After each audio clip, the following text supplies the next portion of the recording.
Welcome to Adapt NCLEX. Personality disorder is mental health. It's a bunch of personalities. Most of the time when they ask you this question, don't freak out. Go for the buzzwords, and that is the personality disorder. The content is straightforward. Mental health, right? In order to understand personality disorder, divide them into clusters. There's three clusters. Basically, it's based on what they do, what you can see in them, what is the classic information about them. Cluster A are usually odd and eccentric. It's all about them. Odd and eccentric, right? All about them. The first one is paranoid, right? Paranoid personality disorder. Look at it. I'm paranoid. That means my problem is everything is about me. I don't trust you. I don't care about you. Whatever you tell me, I think you're against me, right? They distrust. They have suspicion of everything. They don't believe about anything. Whatever you tell them, they don't. Who are the schizoid? They too, they almost like the paranoid disorder, but they're different because they don't trust you. They withdraw away from everybody. They emotionally detached. They are the transition, the spectrum of schizophrenia, right? Paranoid schizophrenia, right? The same thing. So they withdraw from the society and emotionally detached, and they feel and they prefer to be alone. They are the schizoid, but the schizotypal, they are not completely withdrawn, but they have social anxiety. But you can see them, they odd looking, odd thinking, magical belief. So what do you see in all of them? Paranoid, schizoid, and schizotypal, when they give you the question, you can see that the patient is not acting right. He's not thinking right. He's believed certain things that not everybody will believe. That is odd and eccentric. And those are all cluster A. Treat them the same. Once again, treat them for the NCLEX the same. Make sure you trust them. You establish trust before you do anything because they don't want to see you. They want to be alone and they want to think magically. And therefore, before you can do anything, trust them. So everything you do, every action you do, try to establish trust and don't fight them. Don't do anything about it. Just let it be. And so the way I answer questions about this thing is to attack their problem. If you paranoid, I'm attacking your paranoia. What does that mean? I have to make sure you trust me. And if you trust me, you lose your paranoia. Schizoid, you have to trust me before I can get closer to you. They are isolation. Schizotypal, you have to trust me before I can get closer to you. The same thing because of your social anxiety. So those are the first one. The second group is dramatic. They are not eccentrics or odd, but they are dramatic. They are emotionally, they are like everywhere. They want you to see them. At the same time, they can be very dramatic. They want to be in the center of everything. So they are dramatic, they can be emotional, and they can be erratic. One of them is antisocial. Antisocial does not mean you don't want to be around people. It's because you're breaking rules. What they do is they break rules. They don't care about anybody, and they basically it's about them, and they disregard rules. Disregard for others, manipulative. They break rules. They lack empathy and criminal. They just break rules.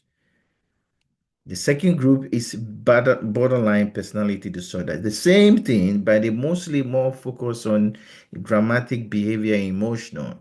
They fear that you're going to abandon them, so they have unstable relationship. They're more suicidal. They're very impulsive, and they can harm themselves. Histrionic, basically, they want to attention seeking, right? Erratic, emotional kind of thing, right? They very, very like on top. They're wearing green dress at the party, so that everybody will focus on them. And narcissistic is the same thing, but they care more about themselves. They don't trust. They have some trust, but they always want to be at the center of everything. You have to trust them. They lack empathy. They want you to like elevate them. They grandiose, make them the boss of everything. You see the group? Those are they different from cluster A. And the last group is basically anxiety and fear. So the first group, they are all eccentric. The second one is the very dramatic and they don't care about everybody. They are about them. They're narcissistic. The third group is basically they think you're going to, they're anxious about everything and whether you're going to leave them. So they cluster C. Avoidant, they have the social inhibition. They're different from Schizotypal, right? They are not odd, but because they have social inhibition. Why? Because they fear criticism. They don't like it. Feeling of inadequacy, hypersensitive to rejection. So they would like to be alone because of that. Dependent, they want to be like, hey, somebody do the things for them. They will make themselves sick for mother to come and take care of them. They will make themselves sick so that the husband can take care of them, right? So excessive reliance on others, fear of being alone, dependent, and very submissive. Obsessive is all about fear, anxiety. So they preoccupy with order, perfection. So it's a little bit different, right? We and then you have to know like obsessive compulsive personality. They want to take control over everything. They're different from obsessive compulsive disorder, right? Where they have intrusion of obsession and compulsion in that state. But in this personality disorder, yeah, this is what we're talking about. So be able to distinguish between all three, and when they answer your question, attack them. These groups are attacked the same way as the cluster A, cluster B, cluster C are treated the same way. So what do you do for the NCLEX? Safety is your priority. Every patient, especially with the borderline personality disorder, antisocial, they can commit suicide. So provide safety. Limit setting, especially for cluster B, antisocial people, narcissistic people, borderline people. Make sure you set your limit, right? And in everything, therapeutic. Don't struggle with them. Don't fight with them. Don't think you are the boss. Don't punish them, right? But you set firm rule as boundaries, right? And then most of the time you will need like behavioral therapy, especially obsessive compulsive personality disorder or borderline people. There's no medication to treat this disease. It's mostly cognitive behavior therapy, but anti-depressant like SSRI are the best option for them. So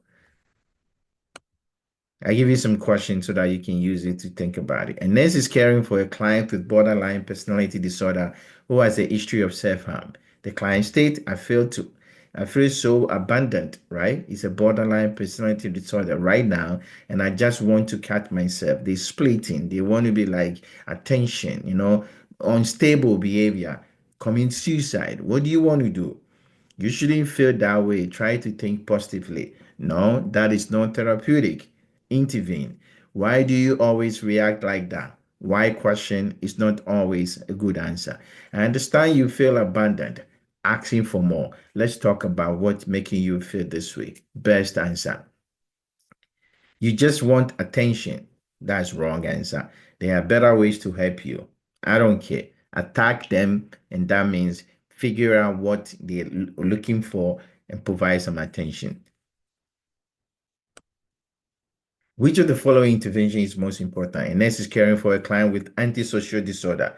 You know it's a cluster B. They want attention. They break rules. They don't follow rules. They do everything they want to do. Set limit. Encourage the client to express emotion freely. No, they overrule you. Allow the client to set their own rules. They will take over you. Set clear, firm, and consistent limit on behavior. That is good. Provide excessive praise for positive behavior. None. You pamper them, they will trump you. Therefore, number three is the right answer.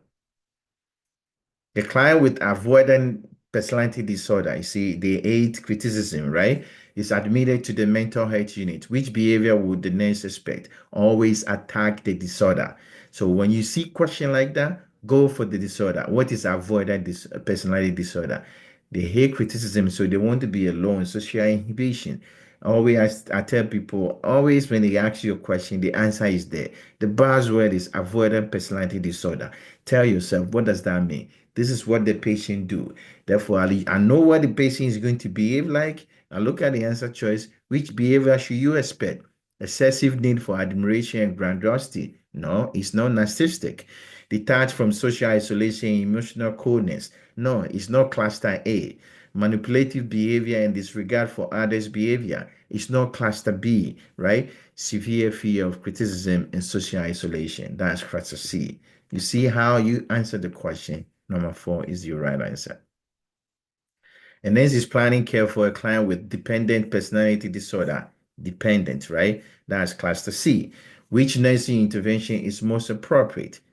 Make them make their own decision, right? Which nursing intervention is most appropriate? Encourage client to make their own decision and self-care because they depend on you. We don't want that. Provide extensive reassurance for all decision. You are basically reinforcing their bad behavior, allowing family members to make decisions for them, reinforcing the bad behavior, avoiding discussion about the client fear of being alone. What are you doing? Reinforcing bad behavior. This is Adapting Class. Thank you for watching. Bye.